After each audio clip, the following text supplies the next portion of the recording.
복음 안에서 한 주간을 마무리할 수 있는 귀한 축복 주심을 감사합니다. 보통 토요일은 이렇게 늦잠을 많이 이렇게 자다 보면 새벽을 깨우기 어려운데, 근데 여러분들은 이 새벽에 또 주님을 바라보며 하나님의 은혜로 또 한 주간을 정리하고 부족했던 것들, 또 응답받았던 것들, 또 우리가 다음에 또 붙잡아야 될 많은 것들을 정리하고 또 내일 새로운 시작이 되는 그 주간에 새로운 은혜를 사모하는 여러분 되시기를 주 예수 그리스도 이름으로 축원드립니다. 우리가 보통 이렇게 토요일 주일을 주말이라고 많이 부르는데 저는 그 단어를 되게 싫어합니다. 주말이 아니라 주말과 주초가 같이 있습니다. 그래서 그냥 토요일이라고 쓰시고 주일이라고 쓰시면 됩니다. 그래서 우리는 오늘이 한 주의 마지막 날이기 때문에 한 주를 마무리하고 또 주일이 한 주의 시작이기 때문에 또 새로운 한 주를 준비한다고 보시면 됩니다. 그런 의미에서 오늘은 이번 주 한 주와 또 다음 주 시작될 내일에 가장 연결되는 중요한 날임을 기억하시고 은혜 받게 되기를 바랍니다. 자, 지금 이스라엘 사사에 대해서 보고 있습니다. 사사기를 보고 있는데 벌써 오늘 12장을 마무리합니다. 잘 나가고 있죠. 자, 이스라엘 사사는 총 12명입니다. 이 중에서 온니엘, 에훗, 드보라, 기드온, 입다, 삼손 이 6명은 대사사로 구분을 하고 있는데요. 그것은 그 행적이 비교적 길고 상세 기록되었기 때문에 대사사라고 얘기를 하고 있고요. 반면에 삼갈, 그 다음에 돌라, 그 다음에 야일, 입산, 엘론, 그리고 압돈, 요 6명은 소사사로 이렇게 구분을 하는데요. 그들의 행적에 대한 기록이 거의 없거나 짧기 때문에 이렇게 봅니다. 자, 오늘은 사사기 12장 8절부터 15절에 입다 이후에 있었던 이스라엘 중부와 북부 지역에서 일어난 사사 입산, 엘론, 압돈 이 3명에 대한 사사에 대한 기록들을 보고자 합니다. 우리 8절부터 10절을 합독하고 나눠보도록 하겠습니다. 다 같이 합독하겠습니다. 그 뒤를 이어 베들레헴의 입산이 이스라엘의 사사가 되었더라. 그가 아들 30명과 딸 30명을 두었더니 그가 딸들을 밖으로 시집 보냈고 아들들을 위하여는 밖에서 여자 30명을 데려왔더라. 그가 이스라엘의 사사가 된 지 7년이라. 입산이 죽음에 베들레헴에 장사되었더라. 아멘. 자, 그래서 오늘은 가장 이렇게 굵직하게 이 사사가 이렇게 3명이 나오니까 8절부터 10절까지가 첫 번째 사사, 11절, 12절이 요 두 번째, 13절부터 15절 세 번째 요즘 나온 여기 3명의 사사에 대한 이야기를 보겠는데 첫 번째 8절부터 10절까지가 사사 입다의 뒤를 이은 바로 누굽니까? 입산입니다. 입산은 베들레헴 출신이라고 얘기합니다. 이 베들레헴은 이스라엘 남부 지방의 유다 지파에 있는 베들레헴으로 보기는 어렵고요. 오히려 갈릴리 지역의 스불룬 땅에 있는 베들레헴, 이 여호수아서 19장 15절에 나오는데 그것에 대해 그 지역이 아닌가라고 봅니다. 뭐 논쟁은 있는데요. 아마 여기서 스불론 땅에 있는 베들레헴으로 보는 것이 뒤에 나오는 두 사사 엘론과 압돈도 스불론 지파이기 때문에 같이 봐야 되지 않겠나. 아니면 여기는 유다 지파 쪽에 소속되는가. 그거는 이렇게 근데 주로 같이 있다고 보는 경우를 보시면 될 것 같습니다. 입산의 이 특별한 사역은 기록이 되어 있지 않습니다. 단지 앞에 나온 것처럼 뭡니까? 아들 30명, 딸 30명을 두었다고 합니다. 그래서 딸들을 밖이 어딘지는 정확히 모르지만 밖으로 시집 보냈고 아들들 위해서 밖에서 여자 30명을 데리고 왔답니다. 이 밖이 어디냐? 자, 우상숭배가 극심한 이방 국가들을 의미하지는 않는 것 같습니다. 사사가 그럴 수는 없지 않습니까? 입산은 어찌 보면은 이스라엘 내에 다른 지파, 그러니까 자신 스불론 지파가 아니라 밖에서 다른 지파에서 사람들을 데리고 왔다라고 하는 게 타당하다고 봅니다.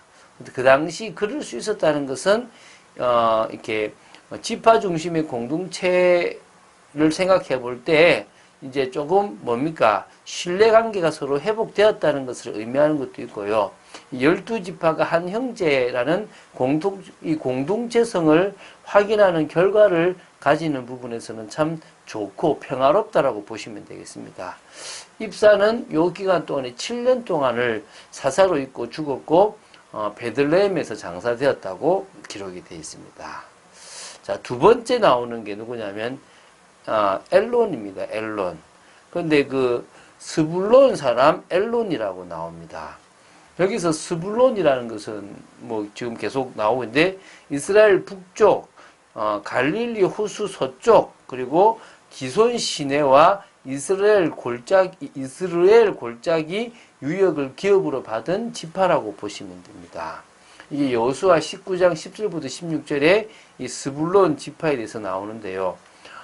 이 스불론은 야곱의 11번째 아들이고, 10번째 아들이고, 11번째가 요셉이니까 10번째 아들이고, 그리고 레아의 6번째 아들로 보시면 됩니다. 레아로 볼 때는 6번째지만, 전체적으로 볼 때는 10번째 아들로 보시면 됩니다.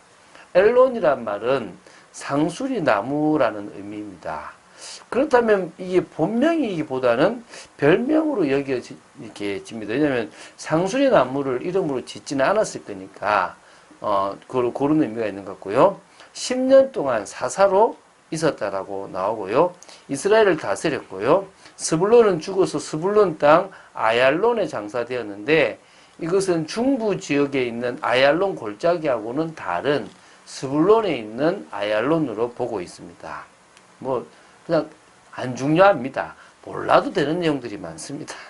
자, 13절부터 15절은 오늘 마지막으로 보게 될 사사 압돈입니다. 이 비라돈 사람 힐렐의 아들 압돈이라고 그랬는데요. 비라돈이란 지역은 아말렉 족속이 거주하고 있던 에브라임 산지 유역의 한 성읍입니다. 근데 여기를 지금 이스라엘이 지금 차지했다는 거 아닙니까? 특히 이 사사 압돈이 그러면은 여기가 지금 가나안 땅 중부에 해당되는데 그 땅까지 이제 다 차지했다라고 보시면 되겠죠. 이 압돈 역시요 아들이 40명이래요. 그리고 손자가 30명이 있었는데 어린 낙이 70마리를 탔다고 합니다. 나귀를 탔다는 것은 풍요로운 시대였다라는 것을 평화롭다는 것을 의미하겠죠. 자, 사실 이 지금 보면 하나님으로부터 부름받아 사사로 쓰임을 받았는데 하나님께서 정하신 일부 일처제를 지키지 못했어요. 이 시대는. 당시 이스라엘이 일부 다처제를 취하는 것은 이방의 풍습이 그대로 들어왔다는 것입니다. 물론 뭐 야곱도 일부 다처제 아닙니까? 그렇죠? 그래서 이 사사 시대 전반적으로 도덕 의식이 타락했는데 뭐 야곱이야 그때 그렇다 치지만은 여기 지금 어디에요? 이 이스라엘 이제 나라가 회복되고 율법이 있는 이 시대에도 일부 다처제가 있다는 자체가 결국은 도덕적인 타락을 의미하죠. 자, 압돈은 8년간 이스라엘 사사라 있었다 그러고 에브라임 땅 아말렉 사람의 산지 비라돈에 장사되었다고 합니다. 자, 이렇게 나름대로 3명의 사사가 지나면서 풍요로운 시대가 진행되었고요. 역시 이제 이렇게 풍요로운 시대가 되면 하나님의 은혜를 망각하여 범죄하게 되는 시대로 가게 되겠죠. 그때 이제 또 등장하는 게 블레셋이라는 대적입니다. 그때 하나님은 또 사사 삼손을 준비합니다. 삼손에 대한 내용도 길기 때문에 한번 좀 우리가 이제 다음 주 월요일부터 볼 때는 삼손에 대한 내용들을 보게 될 것입니다.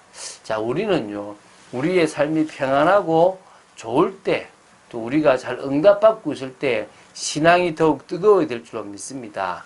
하나님의 언약과 맞는 삶, 임마누엘의 비밀을 누리는 삶, 그런 영적인 삶이 되어져야 될 줄 믿습니다.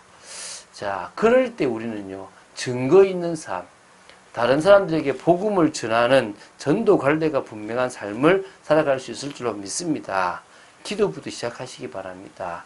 기도부터 시작하면 하나님께서 우리에게 은혜의 증거를 주시고 그 증거를 가진 증인으로 우리가 서서요, 예비된 사람, 하나님께서 영생을 주시기로 작정된 자를 만나게 하실 것입니다. 그럴 때 우리는 그 작정된 자를 중심으로 말씀 운동을 펴면 제자인 우리를 통하여 또 제자가 세워집니다. 이런 단어가 어렵게 생각되지 마시기 바랍니다. 그리스도로 딱 답이 났다. 그럼 우리는 제자입니다. 믿습니까? 그리스도의 제자입니다. 그리스도를 따라가는 사람입니다. 그리스도를 증거하는 사람입니다. 그런 축복의 삶을 계속 살아갈 수 있게 되는 것입니다. 한 주간 쭉 지나면서요, 우리는 말씀을 따라오는 응답을 받았습니다. 참 안타까운 일도 저 개인적으로 있었는데, 중요한 것은 내가 정말 이제는 사역을 할 때 내가 아는 지식과 경험으로 사람을 보는 것이 아니라 그 모든 것들의 성령의 역사로 말미암아 내가 보지 못하는 것들을 봐야 되겠구나, 이런 생각들을 하게 됩니다. 그럴 때 하나님은 우리를 통하여 새로운 현장을 열어가실 줄로 믿습니다. 내일 은혜를 사모하시고 예배에 여러분을 드리는 여러분 되시기를 주 예수 그리스도 이름으로 축원드립니다. 주는 그리스도시요 살아계신 하나님의 아들이심을 고백합니다. 말씀 따라가는 저희들 되기 원합니다. 정말 이 평온하고 좋은 이 시대에, 이 시기에 저희들이 더 주님을 바라보고 영적인 비밀 속에 있기를 간절히 소원합니다. 이 세대를 본받지 아니하고 오직 마음을 새롭게 하여 변화를 받아 하나님이 원하시는 뜻을 따라 나아가는 저희들 되어지기를 간절히 소원합니다. 역사하여 주시고 저희들을 붙잡아 주시옵소서. 믿음으로 나아가는 저희들 되게 하여 주실 줄 믿습니다. 주 예수 그리스도 이름으로 기도드립니다. 아멘.